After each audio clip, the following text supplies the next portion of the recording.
السلام علیکم ورحمۃ اللہ وبرکاتہ۔ بسم اللہ الرحمن الرحیم۔ بھائیوں، دوستوں اور بزرگوں، رمضان کے 2 عشرے ختم ہو چکے ہیں، تیسرا اور آخری عشرہ شروع ہو چکا ہے۔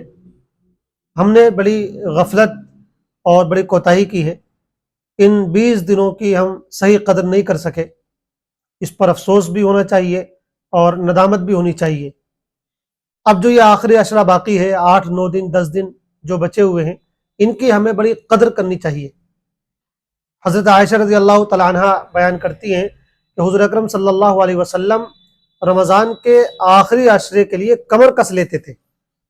کمر کسنے کا مطلب یہ ہے کہ آپ پوری طرح تیار ہو جاتے تھے کہ ان 10 دنوں میں بہت زیادہ عبادت کرنی ہے۔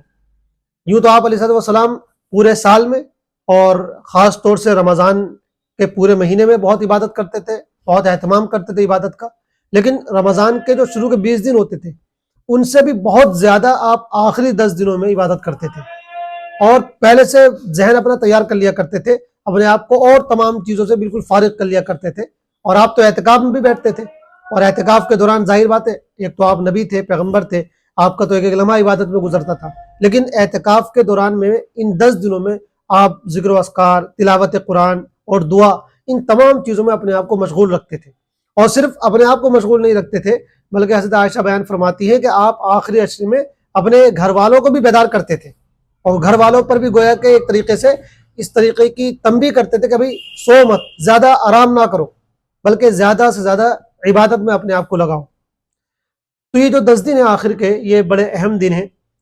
ہم اگر پورے سال بہت زیادہ توجہ نہیں دے پاتے ہیں اور بہت زیادہ نفل عبادتیں نہیں کر پاتے ہیں، تو کم سے کم رمضان کے اس مہینے کو ہمیں بہت غنیمت سمجھنا چاہیے، اور بالآخر کم سے کم درجے میں یہ تو ہے کہ یہ جو 10 دن آخر کے ہیں ان کو ہمیں بہت غنیمت سمجھنا چاہیے۔ اس لیے ابھی یہ عشرہ شروع ہوا ہے، ہم بالکل ارادہ کریں، تیار کریں اپنے آپ کو، اپنا ذہن بنائیں کہ اپنے سارے کام ادھر ادھر کریں گے، سارے کام آگے پیچھے کریں گے، اور ان 10 دنوں میں زیادہ سے زیادہ عبادت کریں گے۔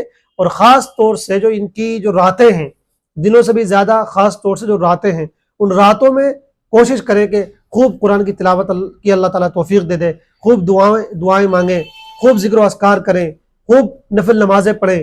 تو یہ جو 5 راتیں آئیں گی، ان راتوں میں تو اپنے آپ کو پوری طرح کھپا دیں، کوئی رات ایسی نہ جائے۔ 5 راتیں خاص طور سے جو طاق راتیں کہلاتی ہیں، ورنہ پوری جو 9 10 راتیں ہوتی ہیں، ان تمام راتوں میں زیادہ سے زیادہ عبادت کے لیے جاگیں۔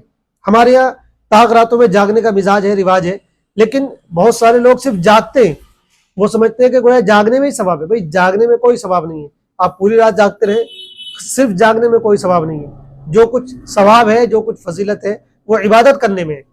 تو ان 10 دنوں میں اور خاص طور سے ان کی راتوں میں، اور ان میں بھی بالخصوص طاق راتوں میں، اپنے آپ کو لگا لیں عبادت کے لیے، تیار کر لیں اور خوب محنت کریں، اللہ تعالیٰ سے دعا بھی مانگیں۔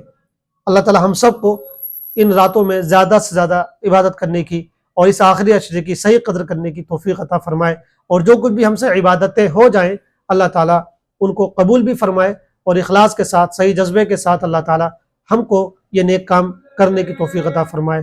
آمین۔ والسلام علیکم ورحمۃ اللہ وبرکاتہ۔